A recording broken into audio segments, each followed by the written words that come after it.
that we'll continue to think about them, pray about them, or pray for them, but also give them the funding and the help that they need to get things back and get back on their feet. Let's head to Union County now for Weddington at Sun Valley. The winner would take over first place in the Southern Carolina Conference. Jordan Sawyers was at this one and has the highlights. Out in Union County, the Sun Valley Spartans are looking to make a statement over the Weddington Warriors. But the Warriors came out firing from the start. Gregory Fee hits John Manley. He's got room up the middle and picks up a huge chunk of yards before being brought down. Then a little half-back pass action. Fee's going to hand off to the running back, take the route to the end zone, and he's got the Warriors up 7. Then a few series later, Fee with the rollout and finds Joseph Matt. Same drive facing a 4th and 1. The Spartan defense comes up big and gets a stop. Then we have a Lineberry connection. Noah Lineberry rolls out and connects with Wyatt Lineberry. He picks up a huge chunk of yards before being brought down near midfield. Next, Lineberry over the top to Cole Eversole. He's got Green out in front, and the Spartans go down and tie it up. Warriors still slinging it, feed down the seam to Deion Jacobs. He's got a lot of yards after the catch and sets up Weddington for the go-ahead score on the next play. As Brody Anson up the middle, Weddington has a 7-point lead. Sun Valley would add a score. The Warriors would take a 21-14 lead into the half. Coming out of the half, Weddington didn't let off the gas. They would add a few more scores and post a second-half shutout over the Spartans. The Warriors are going to win big tonight. In Union County, I'm Jordan Sawyers for football for Friday night. We really hadn't talked a lot about Weddington. They've just been just kind of rolling and steamrolling people. They're 7-0, undefeated in the conference play. They got a couple of big games coming up to finish the season against Cumberson and Marvin Ridge.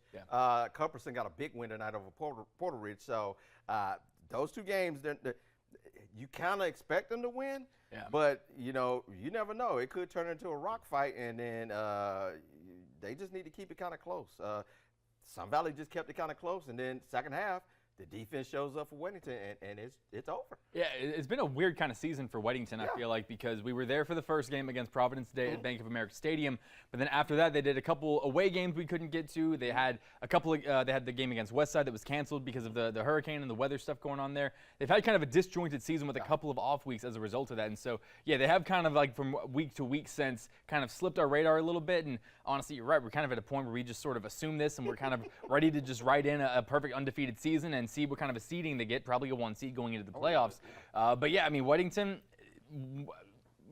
probably one of their biggest tests we've seen in a while, at least with Sun Valley in the season they've been having so far. And for them to, again, respond in the second half the way that they did, again, not to discredit the last 2 games of the season, but it seems like Weddington is as ready for the playoffs as they're going to be. They're ready to get that 1 seed and just kind of get it going. So yeah, it seems kind of, not that we're taking them for granted, but it's kind of ho-hum. Like, this is just what we expect from the Warriors at this point. It's really been a ho-hum season. Yeah. The Providence Day game, 13-7. They beat West Forsyth. They beat Butler. Butler actually gave them a game. It was a pretty tough game. So since then, Chapel Hill, Porter Ridge, Sun Valley, just rolling right now. And it's going to be very interesting to see. They're only going to have 9 games. So I'm interested to see if they can get a game on November 8th. That week that everybody gets the chance to make up the rest of their regular season before the playoffs start. It's going to be interesting to see if they get a game. If they don't, that's another off week.